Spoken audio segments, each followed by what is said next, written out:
Cela faisait 8 mois qu'il était là avec un visa d'1 an.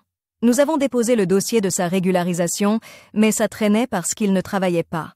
Au 10e mois, je lui proposais d'aller passer 3 semaines au pays. Les enfants pourront ainsi aller se recueillir sur la tombe de leur père, et nous pourrons tous les deux aussi profiter de nos parents. Il faut savoir qu'il est très attaché à sa mère. Il a accepté tout de suite, surtout que je l'ai rassuré que nous serons de retour avant que son visa n'expire. Il était heureux, surtout parce qu'il allait voir celle qu'il aime. J'ai pris toutes les couses pour le voyage à ma charge. Il m'a fait acheter des présents pour sa dulcinée et leur enfant. Je l'ai fait le cœur serré. Une fois au pays, je lui proposai de me laisser garder son passeport vu qu'il voulait passer les vacances chez sa mère et qu'il y avait beaucoup de monde là-bas. Ce n'était pas prudent de le garder sur lui vu qu'il y avait à l'intérieur son visa qui expirait dans 2 mois. Moi je restais chez ma mère où il n'y a que elle et sa servante, c'était plus sûr. Il a trouvé l'idée bonne et m'a remis son passeport. La première semaine, nous sommes restés à la capitale et la deuxième semaine, il m'a dit qu'il voulait aller voir sa fameuse sœur à l'intérieur du pays.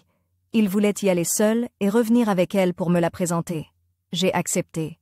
3 jours après son départ pour l'intérieur du pays, j'ai changé nos billets retour les enfants et moi et nous sommes revenus avec son passeport avec son visa à l'intérieur.